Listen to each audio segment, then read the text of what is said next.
So we are now going on to player awards, mate. Yeah. So I'm just going to give you the question, and you're just going to say who you think. Starting with best player and why.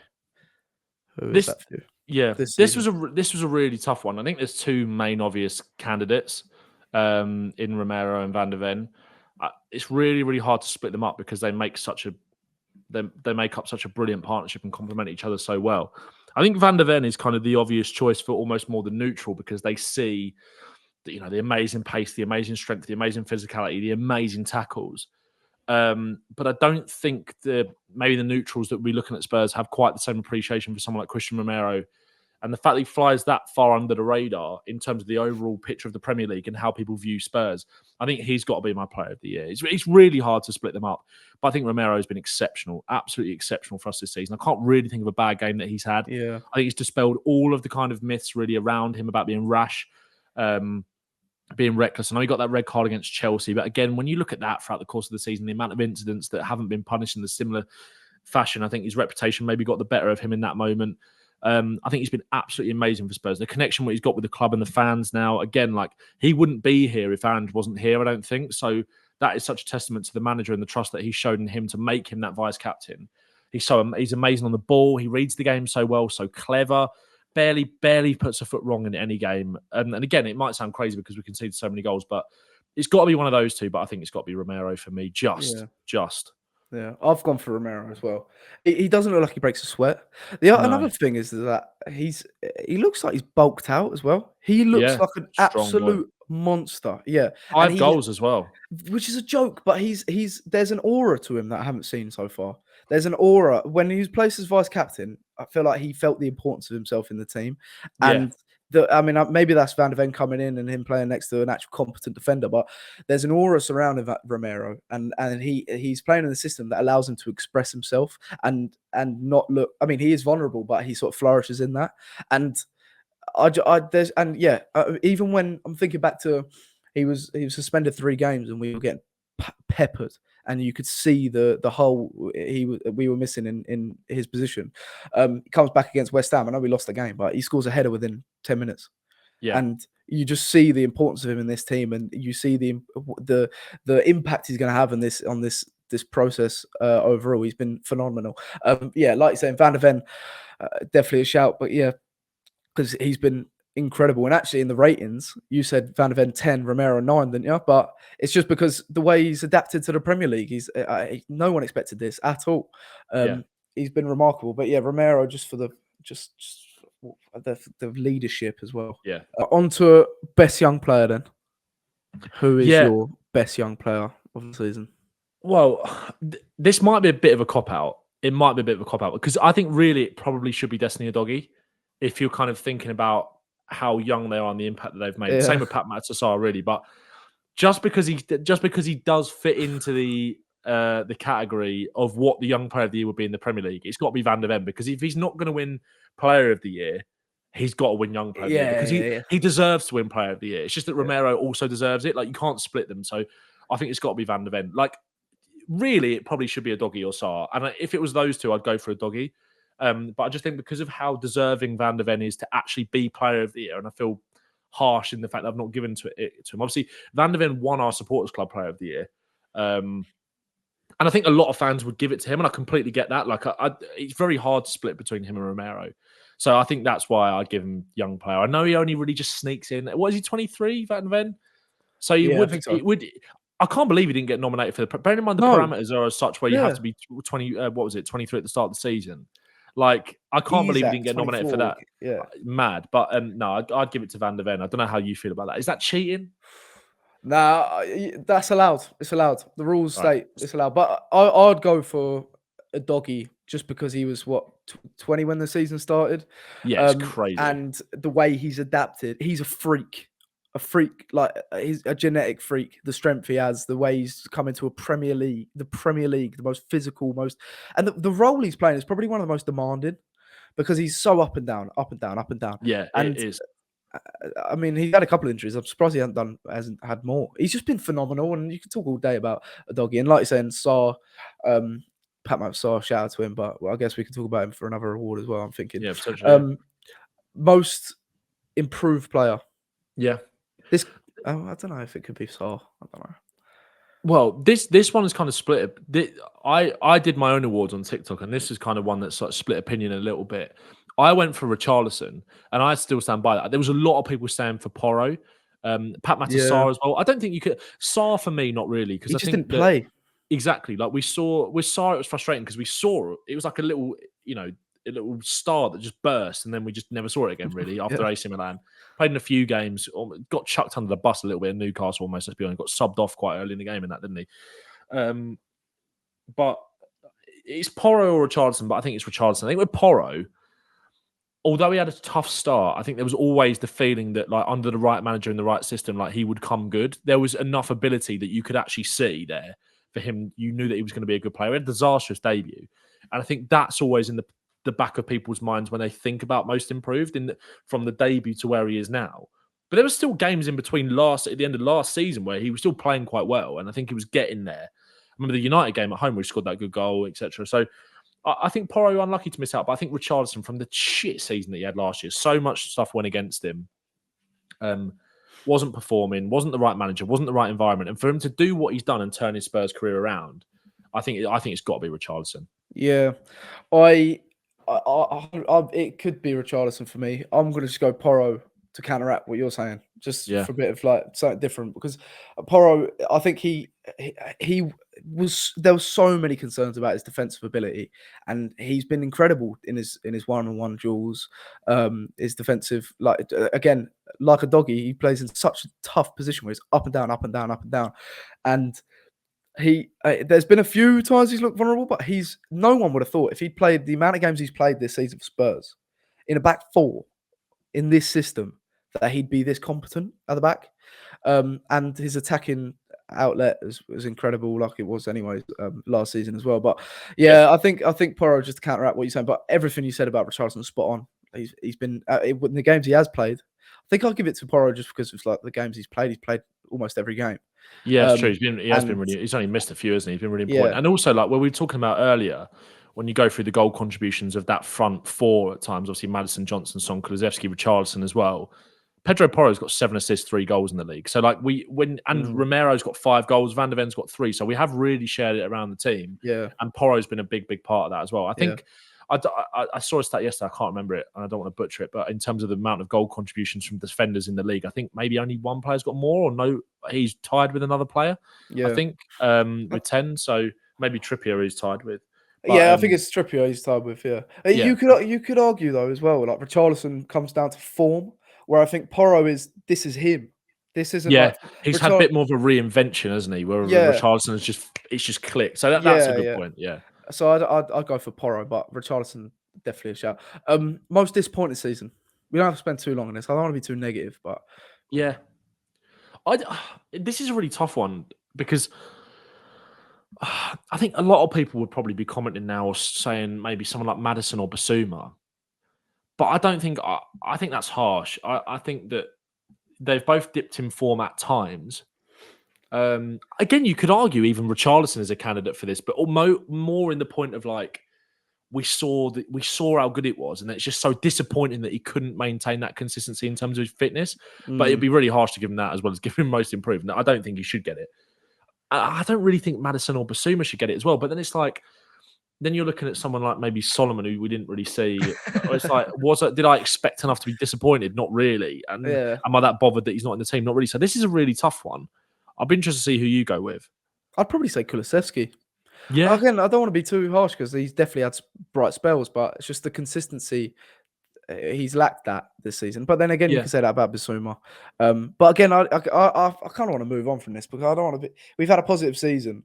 I don't want to, like, dwell in any negativity, but because they haven't been, like, shit for, like, the whole season or anything like that. Exactly. It's not like we've bought someone. Like last year, you'd be saying Richarlison, wouldn't you? Like, we bought someone for £60 million and they've just not delivered. So it's nice that we're just having to think of, like, who is it? Like, and the fact that it's Kulusevski, after all what we were talking about earlier, I think shows the standard has gone up massively at Spurs to be disappointed. But I get where you come. I'd probably agree with you because I'm a massive fan of him, and I want to see more. So it's like, I'd probably go with that, but it feels harsh, doesn't it? Let's move on. Yeah, let's move, because actually he had really good spells. Like Yeah. even when he covered for Madison and over like Fuck it, I'll say winter. Bassoon.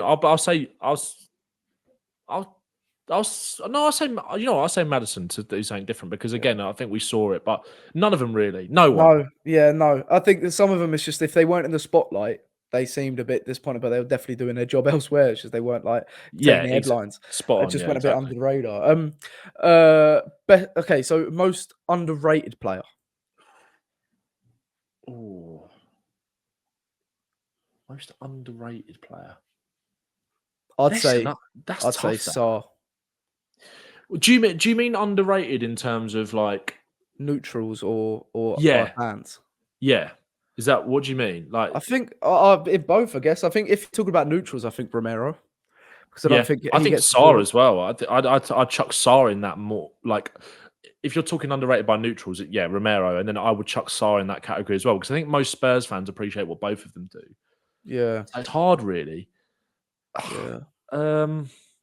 Even maybe you could chuck Richarlison in the neutrals one, because nobody gets it. Like, nobody really seems to get it. People want to hate him. That's why. Yeah, exactly. And they might see the goals and say, well, it's not that impressive. But when you compare it to last season, but in terms of the actual importance that he has to the team, yeah, exactly. That's something that goes under the radar. But I would say, if we're looking at it from a neutral perspective, obviously, I think Romero, by proxy of being player of the season, obviously kind of picks up that award as well, being the most underrated. But I go with Sarr. Yeah, because he's just not anyone that. I mean, you even talk about like Mainu when everyone was talking about Mainu. No one was talking about Sarr. He was unreal. Exactly. And think where United finished. Okay, so now we're talking about more the quicker sort of categories. We can sort of just like bat off. Best individual performance. Or I would go with. I'm thinking back to. I think there's kind of a few to choose from the same player, really. But before that, you're looking at maybe Basuma at the Emirates. Was amazing, like absolutely amazing. Sarr maybe at home to Man United, because he had that moment of just that. You felt like that was the start of the Postecoglou era, and that was really the start of something for him. But I think I would go with Kulusevski. I would either go for Kulusevski at the Etihad or Kulusevski against Forest. And I'm kind of torn on. I'm sort of torn on that, really. Yeah. Because I was thinking about this earlier. I was thinking about this for a video that I made grading everybody's season, the forwards, and I was like, there was that run where it was like City, Forest, Villa, Newcastle, even, where he was just amazing. But I feel probably now giving him that. Yeah, I do as well. Let's fuck that award fuck off. That, yeah, no one pay attention to what we said there. Yeah, we don't want to be like happy clappers, but no one's been disappointed, all right? I would say I'd go Kulusevski against Forest. I thought it was amazing. I'd say Vicario against Chelsea. Yeah, when we lost 4-1, because that was the first. I know he conceded 4 goals, but the circumstances, but the brave it was such a brave performance, and that was one of the first signs where I was like, okay, he's been good, but wow, 17 mil. It kind of encapsulated the spirit of the team that night. Yeah, and that was when he sort of arrived, I think, to the Premier League. 100%. That's a great show. Best goal. Again, this is another really tough one, because I remember doing a half-season awards video on TikTok, like in January time, and I gave it to the goal that we scored against Palace, the second goal, the Johnson to Son cutback, because it was a lovely kind of team goal. Like, Ange ball was sort of in full flow, really. We've had some belters. I would go for. I think that was probably the best team goal. Maybe we have scored some other good ones as well. I would probably go for Van de Ven against Nottingham Forest, just because how satisfying is it to see just a centre back just whack it like that straight in the top corner, just like keeper rooted to the spot, and the celebration peeling away as well. Mate, you can even give it like you probably wouldn't, but like Van de Ven against Burnley. Mate, I was about to say that's mine. Oh, is it? That's mine. Yeah. That's a fair shout. The way he took it was just unbelievable. What, between the other Van de Ven one as well? It was just that sort of like, oh, how good is this person? Like, how good is this player? Because he's playing left back. The 10 minutes he was playing left back, people were crying out to see it. And the way he took that was Haaland-esque. Like, you were thinking, can he play fucking striker? Is it better finisher than Haaland? Yeah. And his link-up playing League 2. So, I mean, but that was it's just from the pure shock.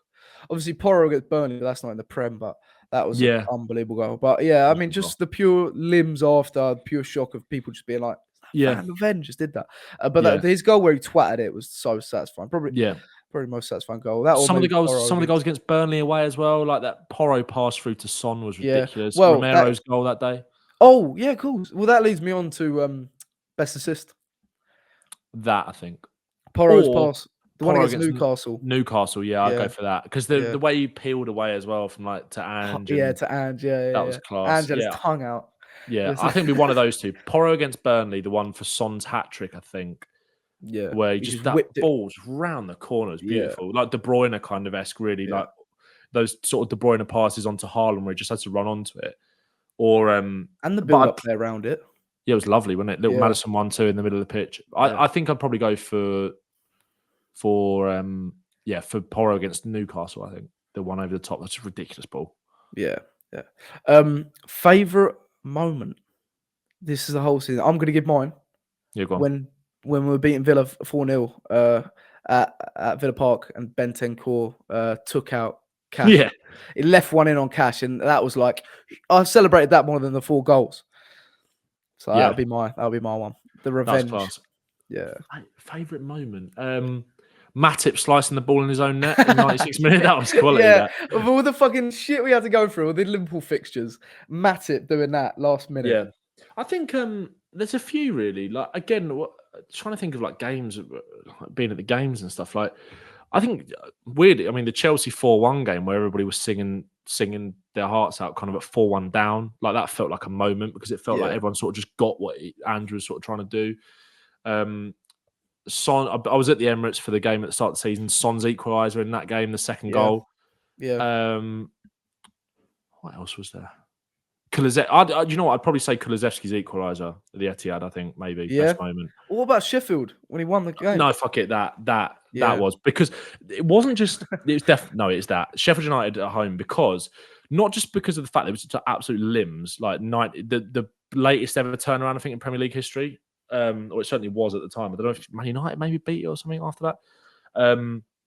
Latest winning comeback. It was a great goal. And just like the absolute limbs. I'd sent you that. We should tweet it out. We should have tweeted out before the game. But I sent you that video, didn't I? Like, go on, yeah, like that. But the fact that Wes Foderingham had fucking time wasting all game, and then when you get that, you get what you deserve. That was amazing. That I'd go with that because it felt like start something, like ignited the kind of like what could we can we like this ain't us. Yeah. So I'd go Kulu against Sheffield United. He was fucking yashing yesterday as well, Foderingham. Yeah, made some good saves, didn't he? Made some good saves. He did. It was Tim Krul performance against Spurs. And finally, mate, still held free though, didn't he? Exactly. Yeah. Enjoy the championship. Yeah. You're coming down. Finally, we've got favourite game. Ooh. Favourite game. I mean, go on. You go first. Well, mine would be probably the Man United game, second game of the season, first home game under at Pascal. The atmosphere was amazing, and it was like the first introduction of the drums. I think the trumpet. I can't remember. Trumpet, as well. Yeah, and just the feel of it in the sun, and us turning up. You had the feeling in your balls that it might be our day.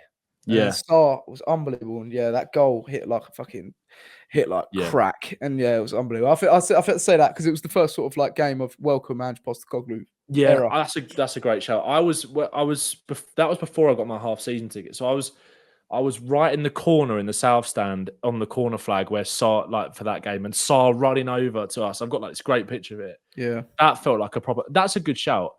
I went on my own to that game. I was sat where you normally sit for your season ticket. Yeah, someone gave me their season ticket for the day, and I went on my own. That was class. It was just like the sun was out. 5:30, first time game of the Postecoglou.